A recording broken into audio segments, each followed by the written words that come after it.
Next point है बच्चों specific resistance.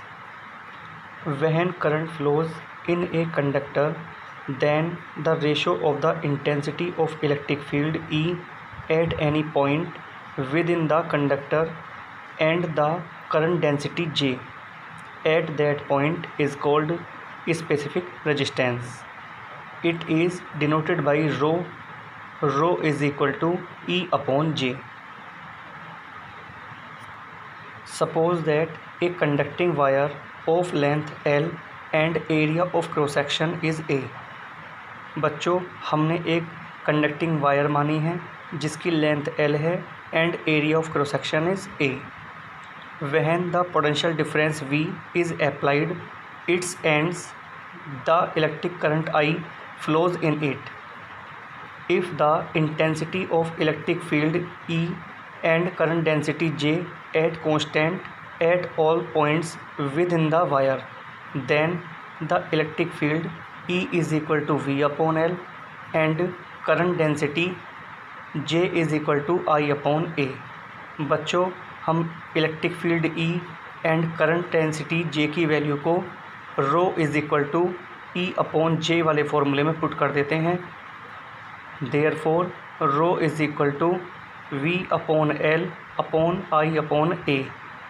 बच्चों हम यहाँ से A की मल्टीप्लाई V में करते हैं एंड I की मल्टीप्लाई L में। Rho is equal to VA upon IL और rho is equal to V upon I into A upon L, but V upon I is equal to R. R is called electric resistance, hence rho is equal to RA upon L and its unit is ohm meter. Dimension of specific resistance. Dimension of rho is equal to dimension of resistance multiply dimension of area upon dimension of length. Dimension of resistance ML2 T-3 A-2. Dimension of area L2 upon dimension of length L. बच्चों जब हम यहाँ से dimensions को solve करते हैं तब हमारे पास स्पेसिफिक रेजिस्टेंस रो की डायमेंशन आती है ML3 T-3 A-2. This is the dimension of specific resistance.